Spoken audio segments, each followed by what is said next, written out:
All right, so Juan Soto is a Met.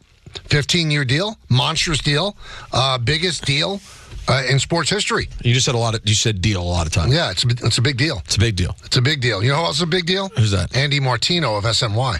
He was right there, right in the thick of it. Right in the when thick people of it. didn't believe it was real till they read it from Martino. And others. There's a couple that they check. Like Andy's one of them. And Passan's one of them. And Heyman, too, right? Heyman and Curry. I think those are the big four for New York. Are you with Martino on the line? Are you uncomfortable to say the order of who had it first? I think Heyman had it first. Was it Heyman out first? Yeah. And then Martino confirmed? I don't keep score like they do. right, Andy? I don't keep score. Well, I do, Michael. You know how it is to be competitive. It's torture. Absolutely. So, it was, for the record, Here it we was go. John and then Jeff and I within seconds. And when I hit send, I thought I broke the biggest contract in the history of baseball. And then I saw John had me. I think it was less than 60 seconds, but first is first. I know my readers care so much about this. No, but real quick, because I do think this is interesting before we get into all of it. So how does that happen? Like he literally, is there an order in which Boris informs people? Like he sends a text first? Andy might have gotten it from somewhere else. Yeah, I know you won't tell us where you got it from, Andy, but do you have any idea like how that plays out? I think, when you do this and you have to size up the competition, you get a pretty good sense of who tells, who's, like, I don't know other people's sources, but you can kind of get a feel. So then you say, okay, so-and-so might tell so-and-so, so can you tell me? You try to line it up a little bit. Mm-hmm. And in this one, I think it was, nearly a tie, but credit to John, as so often happens. He had it. But, at the end of the day, what can I say? This is still a really good gift for you guys in the show, having me on. And we'll just leave it at that. So you had something fascinating. I mean, now it's things that come out. And you said that, Boris actually went back to the Yankees to match. Did the Yankees not match because they felt, well, then Steve Cohen's only going to go up? And I'll ask you another one. If the Yankees match, do you think Soto would be in the Bronx now? Boy, that's a good question, Michael. I think that the Yankees had clearly hit their limit. I think that the difference in money was, in a sense, it's $5 million, but in another sense, it's $45 or $50 million, depending on if we want to count the escalators. So there was a point, once the Mets got back involved in this very late last night, and once Steve Cohen and the Mets felt like they had a real chance to get the player, what's Hal going to do? Just keep going out? It's like one of those auctions where it's like, do I hear 760? Do I hear 770? It's like, all right already. So right. There was, you know how these things go. There's momentum at a certain point. And it's like everyone involved felt that Cohen was going to get this done once it was late. Now, that's such a dramatic reversal. This is the most dramatic turn of events I've seen in one of these ever, because as of 3-4 p.m. Sunday, yesterday, he was going to the Yankees or the Red Sox. Those are the two teams that felt like in the most thick of it, and the Mets were completely left on the sidelines, down about it, like understanding, oh, well, what are you going to do? He wants to be a Yankee. And then within 2-3 hours, once Team Soto and Scott Boras got back in touch with the Mets and let them know that they had a real shot, at that point, I suppose Hal and Cohen could still be matched, going $5 million, like up to into $1 billion. But at a certain point, I think the Yankees were like, okay, we see which way this is going. When we were trying to prognosticate this, Andy, throughout, we felt like the reason Met fans were excited about Steve Cohen is because for moments like this. And I just wonder, when they sat inside those rooms, did they realize, I don't know if we can handle the PR hit if we don't get him, because all the bloom of the Cohen Rose would be gone if he were to get outbid by anyone. I wonder how much of that ended up being a factor at the end of the day. I'm sure. I don't think it was that much of a factor, because when you get in these negotiations, you identify that you want the player, you put your best foot forward, and then it's up to Juan Soto and Scott Boras. So they don't have enough control to say, like, we cannot be beat on this, we have to do it for fan perception. So if they had gotten beat out for Soto, as they thought they were going to be, as I said, it would have been, all right, well, you know what? The guy really wanted to be a Yankee. He liked it there. He wants to stay with Aaron Judge. Then he wants to play for Aaron Boone, and I think that's what they were probably ready to tell themselves and their fans if it went a different way. And there's some legitimacy there. You have David Stearns, a bright executive. You have Carlos Mendoza, who I think is clearly like an elite manager in development. So they would have said, we'll find another way to build a champion. I think that's how that would have gone, and that's how they were thinking. But obviously that's an alternate reality that didn't happen. Now, we've been saying this, almost since they got him, and I've been really, really a firm believer in this. He was not going to be seduced by tradition and Monument Park and stuff like that. I truly believe that this came down to money. Do you think, because I keep reading, John Heyman was reporting he didn't like the fact that a security guard didn't let his cook in, this and that. I don't think that, if you were that upset about that, then why would you engage the Yankees in negotiations? I think it came down to money. And it doesn't make him a bad guy. Yeah. He definitely, I definitely think that was a very, very high priority. But first of all, we don't know whether. I wish I could sit here and tell you where the Blue Jays are at the end, because there's this perception all along that they would beat any offer. But we can't even factually say that the Blue Jays are the high bidder, because we don't know that yet.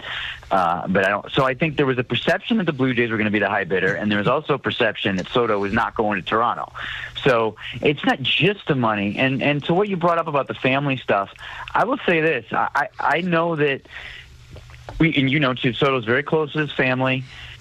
Very, more so, he's like a family guy, more so than like a clubhouse, hang out with your teammates kind of guy. He comes in, he's professional, he's wearing his headphones, he does his work, he plays hard, he leaves, he goes home to his mom. And the uncles and the cousins and whatever that, there's a large family, and the Yankees are very by the book and by the rules with no families in the clubhouse, certain spots on the field, the suites thing is very organized. Sort of the behind-the-scenes stuff about just the way that goes. And the Mets have really, with Alex Cohen, have made Citi Field an extremely family-friendly place. And I don't think that would have been worth $100 million or something, but I do know, I have heard reliably that weighed into Soto's calculation for basically going across town for a similar money, depending on how you want to look at the money. All right, so there's a lot of money to Soto. Is there money to be able to rebuild this rotation, to maybe think about replacing Beatty at third or bringing Alonso back? All the things that Met fans are curious beyond Soto, are all those things still financially feasible? Yeah, well, anything is, for sure. I mean, even though Cohen has seemingly unlimited funds, they are cognizant of that luxury tax line and not wanting to be taxed 2 times in every dollar if you're over the top line. They're trying to run an efficient business. So it's not going to be. You remember that about a decade ago when the Marlins went crazy and it was like Reyes and they tried for Pujols and it was like collect. This is not what the Mets are doing, just because they signed Soto. Soto was like a carve out as a superstar. And now they go back to a normal David Stearns offseason, which is, why do you hire David Stearns? He knows how to do things like, hey, if we pay Clay Holmes less than a starter and let him start, then that's kind of clever. Or hey, if we give Walker Buehler a 1-year deal, Frankie Montas, that one already happened. Buehler's one I'm saying is possible. I think it goes back to just the way that Stearns looks at building a roster, and Soto becomes the outlier because he was worth splurging for. So now let's go on the Yankee side, Andy. We're talking with Andy Martino of SNY. The last time they lost a player that they supposedly wanted was Robinson Cano. I think that's kind of lukewarm that they wanted him. The pivot was not good. What's the pivot this time? Two interesting historical context there, Michael, that I hadn't really, had time to think of yet. Because you're right. Cano was they were in it, but it wasn't like this. So right. I don't know when, though. Since George Steinbrenner bought the team, I know this isn't what you asked me, so I guess I'm asking you, is this the biggest loss of a star that they've ever endured? When they actually, so Maddox and Bonds in the 90s, to sort of compare to that, maybe? I think the only one they didn't have those guys. They didn't have them. They definitely wanted them. And they thought they had Maddox, but at the last moment, the Braves stepped in. So I think it would be Maddox and Bonds that they lost out on. But they never lost a player that they had that I can remember. Right. That's tough. It's a new order in New York. That's why this is such a big deal. To your question on where do they go from here, obviously there's a lot of money now that they can allocate.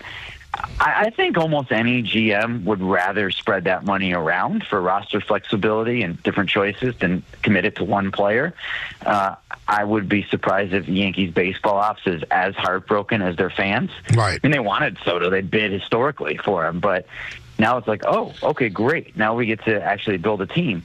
I think that he's a better baseball fit for the Mets in the current rosters. I mean, over 15 years, who knows? But the Soto, Judge, Dominguez outfield that was coming, oh my God, right? Like that was going to happen, and it was going to be atrocious defensively. Mm-hmm. And outfield, look, he's Juan Soto, but outfield defense is one of those ways in which games are won and lost. And Judge is an elite right fielder and a declining center fielder.